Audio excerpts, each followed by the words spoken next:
অবশেষে জামাত শিবিরকে কপি করতে শুরু করেছে বিএনপি। কপি করতে যেও বিএনপির চেষ্টা ব্যর্থ, পারবে না। দেখেন, কপি পেস্টের মাধ্যমে যদি আরেকজনের মতো হওয়া যেত তাহলে তো ইউনিকনেস বলতে কিছু থাকতো না। তবে এই কপি করার চেষ্টাটা ভালো, ধীরে ধীরে আপনারা ভালো হতে পারবেন, কিন্তু কপি পেস্টের চেষ্টা আমরা দেখতে পাচ্ছি। দর্শক, একটা খবর বিশ্লেষণ করছে মূলত কালবেলার। বিএনপির নির্বাচনী প্রচারে আসছে নতুন মাত্রা, ত্রয়োদশ জাতীয় সংসদ নির্বাচন। এই নতুন মাত্রাটা কি? এই নতুন মাত্রাটা আমি দেখলাম যে বিএনপি কি মাত্রা যোগ করছে, ওগুলো সব জামাত শিবিরের কপি। বাংলাদেশে ছাত্র সংগঠন কিভাবে চালাতে হয়, বিশেষ করে ইসলামী ছাত্র সংগঠন, গঠনতন্ত্র, সাংগঠনিক হায়ারার্কি, এগুলো শিবিরেরটা অনেকেই কপি করেছে। খেলাফত মজলিসের ছাত্র সংগঠন, চরমোনাই ছাত্র সংগঠন শিবিরেরটা কপি করেছে, এবং শিবিরেরটা কপি করে তারা ভালো করছে। শিবিরের মতো হতে পারবে না, কিন্তু যথেষ্ট ভালো করেছে। এই কপি করাটা ভালো। 5 আগস্ট পরবর্তী বাংলাদেশে শিবির ব্যাপকভাবে ওয়েলফেয়ার পলিটিক্স করছে। ছাত্র দলের অবস্থান ছিল এই ওয়েলফেয়ার পলিটিক্স এর বিরুদ্ধে। তারা বলতো না, ছাত্র সংগঠন টাকা খরচ করে দান খয়রাত করবে কেন, এমনকি রুহুল কবির রিজভীর বিরোধিতা করতো যে এটা ছাত্র সংগঠনের কাজ না। এটা ছাত্র সংগঠনের কাজ হচ্ছে আইডিয়া দিবে, তারা সরকার বা রাষ্ট্রকে বাধ্য করবে, অধিকার আদায়ের রাজনীতি করবে, কিন্তু নিজেদের টাকা দিয়ে পানির ফিল্টার স্থাপন করবে, ফ্রিজ, অমুক তমুক, এই যে ওয়েলফেয়ার পলিটিক্স, খাট কিনে দেওয়া, এটা করতে পারবে না, এটার অধিকার নেই। এটাকে রাষ্ট্রদ্রোহিতাও বলেছে বিএনপি। কিন্তু কি দেখা গেছে, সেই বিএনপি, সেই ছাত্রদল শিবিরেরটা ফলো করেছে। এখন দেখবেন জগন্নাথ বিশ্ববিদ্যালয় ছাত্রদল, ঢাকা কলেজ ছাত্রদল, পিরোজপুর সরকারি কলেজ ছাত্রদল, তারা এখন ওই শিবিরের মতো ওয়েলফেয়ার পলিটিক্স করছে।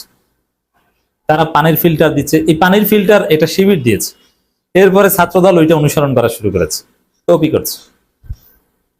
স্যানিটারি ন্যাপকিন ভেন্ডিং মেশিন শিবির দিয়েছে, ছাত্রদল এখন চেষ্টা করছে, দিচ্ছে। ছাত্রদল বিভিন্ন ক্যাম্পাসে ছাত্রীদের কমন রুমে পানির গ্লাস দিচ্ছে, জগ দিচ্ছে। আবার নামাজের পর মসজিদের সামনে চকলেট বিতরণের ব্যবস্থা রাখছে, বাচ্চারা নামাজ পড়ে বের হয়ে চকলেট খাবে। অসাধারণ উদ্যোগ। এগুলো কিন্তু শিবিরের কপি। এগুলো বিরোধিতা করতো, কারণ এগুলো করবে কেন, ছাত্র সংগঠনের কাজ এগুলো বলতেন না, কিন্তু এগুলো করছে। কিন্তু পার্থক্য হচ্ছে, শিবির যেখানে দেয় 4 ডোর ডিজিটাল ডিসপ্লের ফ্রিজ, যেই ফ্রিজের উপর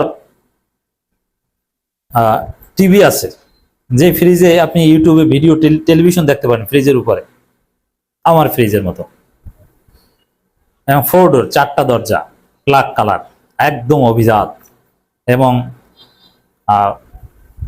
আপনি পানি খেতে পারবেন ওখানে টিপ দিয়ে। বাইরে ফ্রিজে পানি রাখতে হয় ভিতরে ডিপে বা নর্মালে, তাই না, সেটা বের করে আপনি খান। কিন্তু না, ওটা হচ্ছে পানির ফিল্টারের মতো, বাইরেই সিস্টেম থেকে আপনি টিপ দিলেই ফ্রিজ থেকে পানি বের হবে, এবং কোন মাত্রার কত ডিগ্রির ঠান্ডা পানি খেতে চান বা গরম পানি খেতে চান, এটা ওখানে সিলেক্ট করে আপনি ওই অনুযায়ী ক্লিক করে খেতে পারবেন। শিবির দেয় হচ্ছে এইগুলো, আর ওইখানে ছাত্রদল দেয় জগ আর গ্লাস। পার্থক্য হচ্ছে এই জায়গায়। এজন্য শিবিরের এই আধুনিক, অত্যাধুনিক ফ্রিজের সাথে জগ গ্লাস টিকে না, কিন্তু করছে, কপি করার চেষ্টা করছে। কিন্তু কপি করে কতদূর পিছিয়ে আছে ছাত্রদল, এটা বোঝালাম। এটা পিছিয়ে কেন, ছাত্রদল কিন্তু ধনী, শিবিরের চাইতে অনেক টাকা বেশি। 5 আগস্টের পর পটুয়াখালী, বরগুনা, বিভিন্ন জায়গায় অনেক ছাত্রদল নেতাকে দেখেছি যে আগে ধান খেতে ঘুমাতো, সাইকেলেও চড়তে পারতো না, তার এখন ব্যক্তিগত গাড়ি, লক্ষ লক্ষ টাকার মালিক হয়েছে চাঁদাবাজি করে।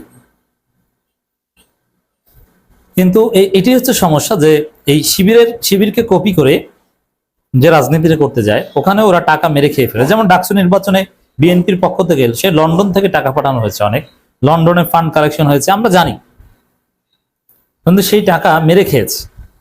শেষ পর্যন্ত নির্বাচনী কাজে ব্যয় করার জন্য তেমন যায়নি, খেয়ে ফেলেছে। উপর থেকেই ওই বিএনপির পর্যায়ে খেয়ে ফেলেছে, অল্প কিছু পেয়েছে। এখানে আবিদরা টিউশনি টাকা দিয়ে অনেকে খরচ টরচ করেছে, কিন্তু উপর থেকে কোটি কোটি টাকা এটা খেয়ে ফেলেছে। এই জায়গায় কপি করা সম্ভব না, এটা হচ্ছে ওদের সমস্যা। আবার এখানে মূল যেটা, আমি একটু খবরটা আপনাদেরকে শোনাই প্রথমে। আসন্ন ত্রয়োদশ জাতীয় নির্বাচন সামনে রেখে প্রচারে নতুন মাত্রা যোগ করতে যাচ্ছে বিএনপি। দলটি এবার মাঠের পাশাপাশি ডিজিটাল দুনিয়াতেও সমানভাবে সক্রিয় হতে চায়। সে লক্ষ্যেই গঠন করা হচ্ছে নতুন একটি অনলাইন ও তৃণমূল ভিত্তিক প্ল্যাটফর্ম, বাংলাদেশ গ্রাসরুটস নেটওয়ার্ক। এর মানে এই যে অনলাইনে শিবিরে গিয়ে, এটাকে কিছুদিন আগে বিএনপি আলবটর বলে কটাক্ষ করতো, এখনো করে, এবং তারা বলতো এটা বট, এত শিবির নাই, অনলাইনে যে শিবির দেখছেন ওটা বট, বাস্তবে ভোট এর ধারে কাছেও পাবে না। কিন্তু দেখা গেল যে অনলাইনে যা বাস্তবে তার চেয়ে বেশি। এখন ওদের টনক নড়েছে, না ডিজিটাল দুনিয়াতে জামাত শিবির মতো হতে হবে, কপি করার উদ্যোগ নিয়েছে। কিন্তু পারবেন না। কেন পারবেন না? আপনার জনসমর্থন না থাকলে শুধু অনলাইনে আপনি কখনো সফল হতে পারবেন না। হ্যাঁ, যদি এরকম যে আপনার জনসমর্থন আছে ঠিক, হিউজ, কিন্তু অনলাইনে আপনি পিছিয়ে, এটা হয়তো বা কিছু উদ্যোগ নিয়ে আপনি সফল হতে পারবেন। কিন্তু বাস্তবিক পক্ষে আপনার বাস্তবিক রিয়াল জনপ্রিয়তাই নাই। আপনি অনলাইনে যতই কোটি টাকা খরচ করেন, শিবিরকে কপি করতে চান, জামাতকে আপনি পারবেন না।